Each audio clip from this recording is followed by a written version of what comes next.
not too interesting. These are the sons of Hur, the firstborn of Ephratah, the father of Bethlehem. who? Bethlehem. Who is Bethlehem related to? Peniel. Do you see the relationship between Peniel and Bethlehem? The house of the Ham, the birthplace of Christ, and the pineal gland of the brain. Let's see if we can make this work.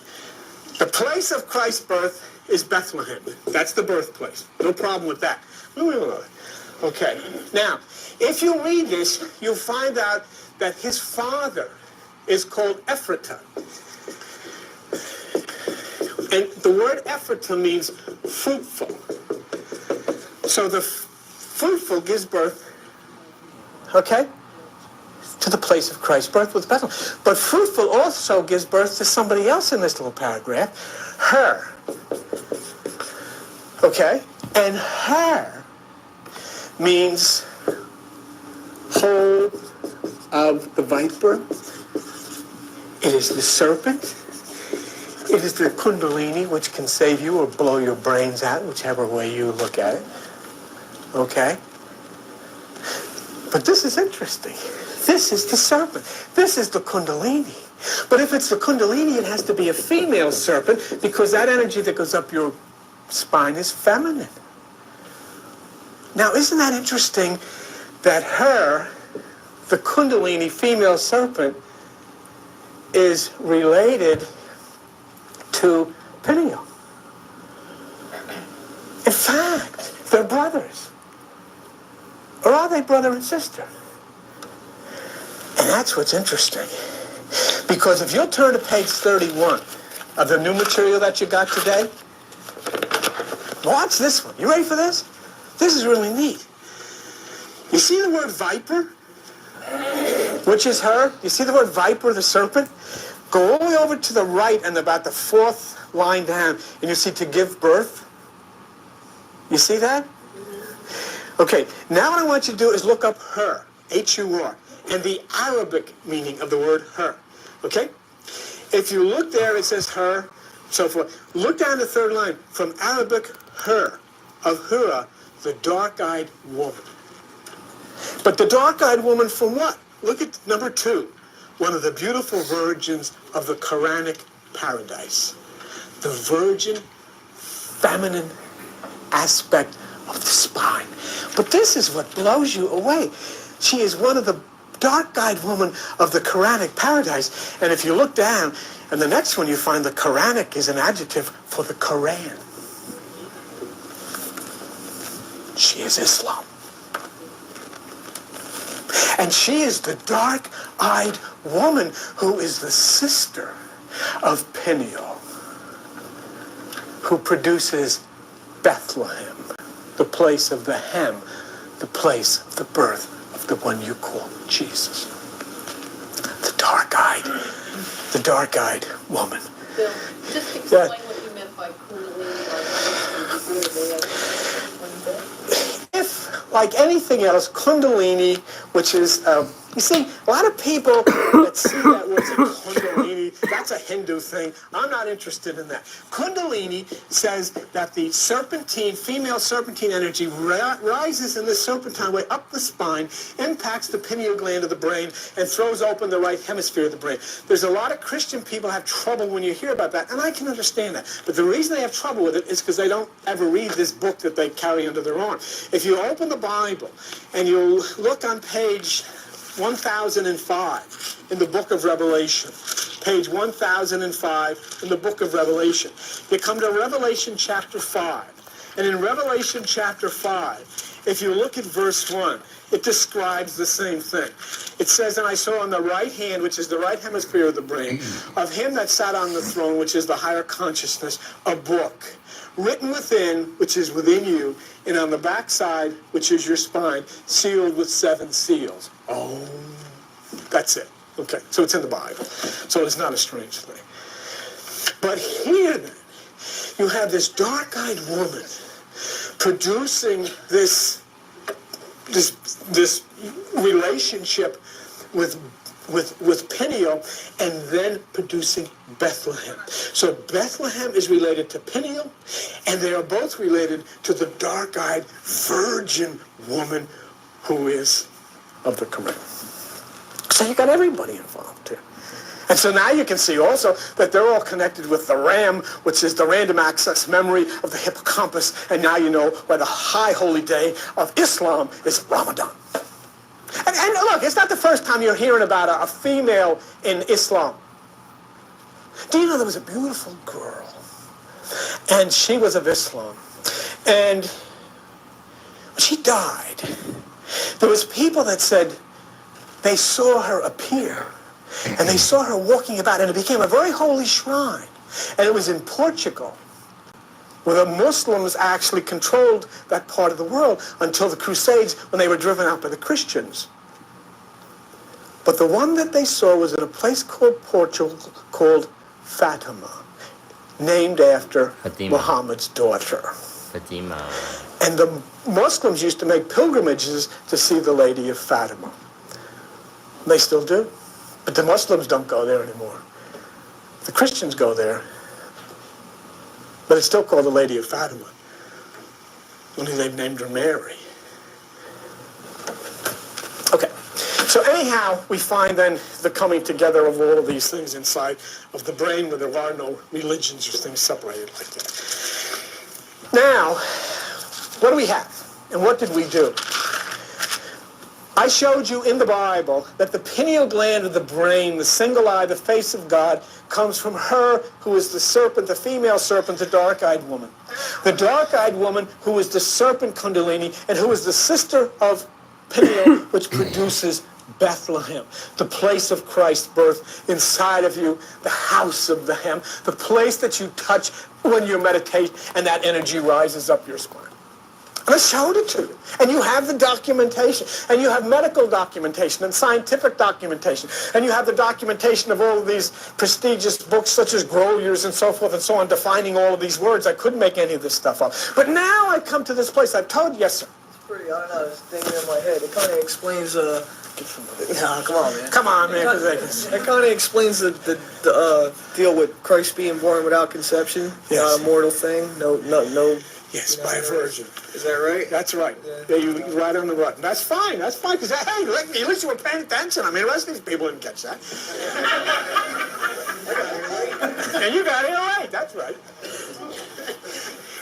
Look, in the 9th month of the year, the sun, by the trajectory of the earth, appears to be born out of the constellation Virgo, the Virgin. It is born of a virgin. In the 11th month, it appears to pass through a constellation called the Cross. It is crucified. And the winter solstice, it sits in the tomb of the earth 3 days and 3 nights. On December the 25th, by the trajectory of the earth, it is born again. 30 years after his birth, Jesus goes into the water of John the Baptist. 30 days after December 25th, the sun appears to move into the sign of Aquarius, the water man. Jesus goes on and picks his disciples from the fishermen. The sun appears then to move into the sign Pisces, the fish. Jesus becomes the Lamb of God that takes away the sins of the world. The sun appears to enter into the sign of the Lamb, Aries, which takes away the cold of the winter. He sits at the right hand of the Father in the northern hemisphere. The sun moves to the right side of the eastern sky, and we have summer. And he concludes his career as the Lion of Judah, and the sun concludes its journey in August as Leo the Lion, and we start all over again. That's all it is. But that's everything. Because as it is outside, so it is inside. This is what you're saying. But now what have I got to do? I've got to take you there. I've got to take you to this place. I've got to take you. How am I going to get you to the pineal? How am I going to get you to the place of Christ's birth? If you look on page 10, we're going to have to walk a road. And on page 10 of the material that I gave you, it'll show you that we will walk a road. See, on the top part of the page, just above the brain, the cerebellum, it says the stria pinealis. I got to get you to the stria pinealis. I got to get you to the straight line, because there's a straight line that leads from the pineal gland right to the door of the fornix. Anybody home? To where When that energy rises up the spine, it hits the pineal, gets on the stria pinealis, and goes up that electric circuitry to the fornix, where it blows the stone away. In other words, the stone is removed by the angle of electricity. The angle moves the stone away. Right? So I've got to get you there. Now, how am I going to get you there? Your brain waves are electrical waves that carry you right into the very person of what you call God. Right? Now, let me show you something. Could you turn those... I want to show you the activity that's going on, the electrical activity that's going on inside of your brain. These are neurons. These are neurons firing. Do you see? This is the thalamus. And all of this stuff is the activity of the neurons, the electrical energy firing in your brain. Can you see that? Look, can you see it now? They can't see it. We can't see it. Oh, okay. Can you see it now? Billy, take it down. Take what? Then I will never get it up again. What's going on in the brain? That's 8 to 13. Alpha is an awake state, but you're relaxed. Huh? You're relaxed in alpha. Okay. Now this is the important part that I want you to understand. Now you cross the Red Sea to the Promised Land. When you cross the Red Sea, you go to theta. Notice something interesting. Theta, as it says there, is the 8th letter.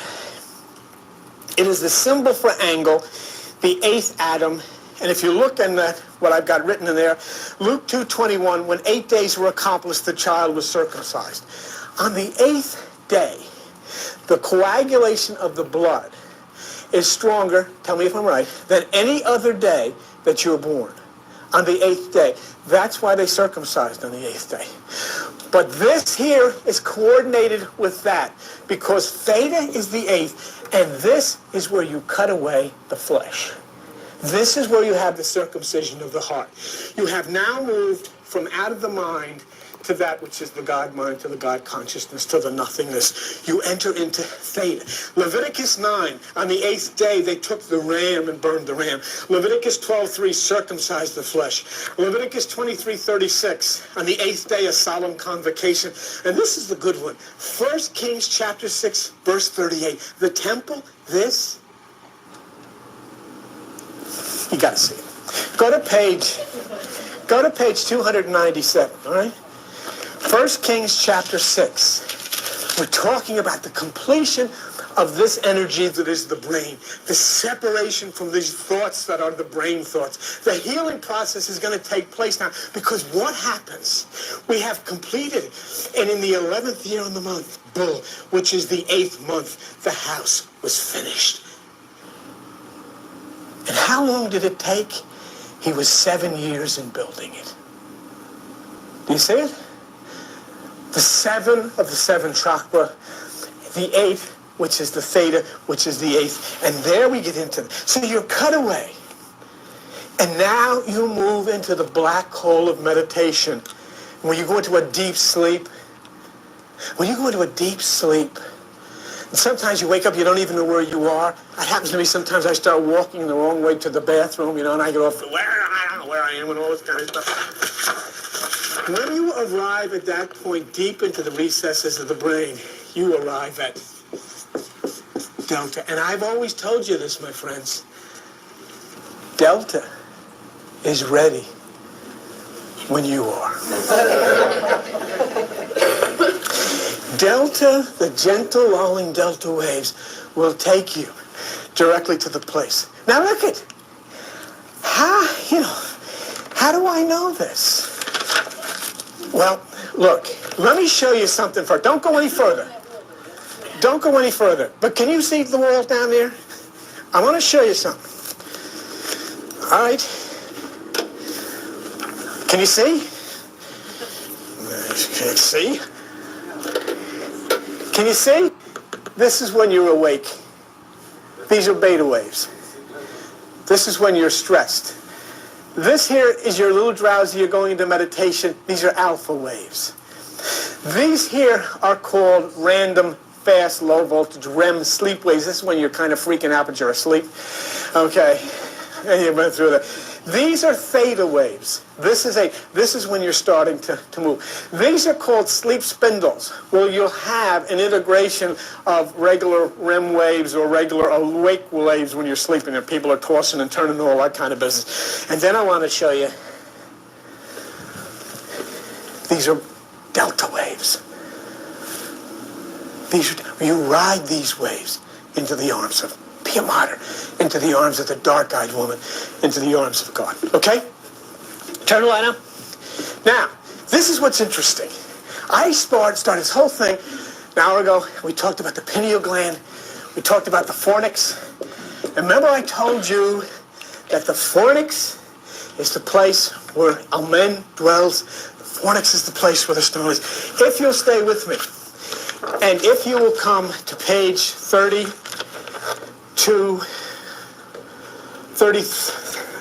okay? You see delta. If you look in anatomy of triangular surface, which is like, but if you look under that, it says delta fornicus. Do you see that? Go down, delta fornicus is commissura fornicus. Do you see that? Go down to commissura fornicus, the triangular blah, blah, blah of the right and left fornix, which curve back into the collateral fornix, the commissura fornix. Delta takes you to the fornix. Delta takes you to the stone and rolls it away. Delta takes you to the place of God. And I didn't confirm this with any New Age stuff. I confirmed it with Stedman's Medical Dictionary. And you've got it. Delta. Why delta? Triangular shape, yes, but delta there. Delta there. So as you cross the Red Sea to Theta, and you separate from that which is you go to the promised land, which is delta taken you to the fornix. Now, I promised to send you out of here. That wasn't bad stuff that we did here. That's not bad. You know what I mean? I mean, it's... But you know, what I wanted to tell you is this. We started this whole thing with the hippocampus, right?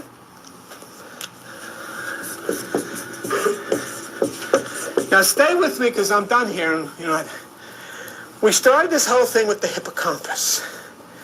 And we understand that the hippocampus is the place of memory storage, and you can read that in the material that you've got. We found a lot in the hippocampus. We found Peniel, we found Bethlehem, we found Almon, we found Jesus, we found all of them. We found Ram, we found all of these stuff in the hippocampus, and we found the seahorse. Now, if you look with me on 16b3, please do. 16b3, because can I tell you something for those of you who weren't? Why is this important? It says the second coming of Christ in Revelation 19:11 is, behold, heavens opened, and I saw a white horse. The only white horse in heaven is Pegasus. And in October 1995, scientists in Switzerland found, for the first time in the history of our world, a sun star which is a twin of ours in our solar system with a planet orbiting around it, never been seen before.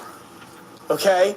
And it was in Pegasus. So something that had never been seen before was in Pegasus. And now what you're sitting here, something which never has been seen before, you've also found inside of you, Pegasus. Okay? The hippocampus, Pegasus. Now, we found in 16b3, because Pegasus, if you look at 16b3, Pegasus is that seahorse. Okay, that's what the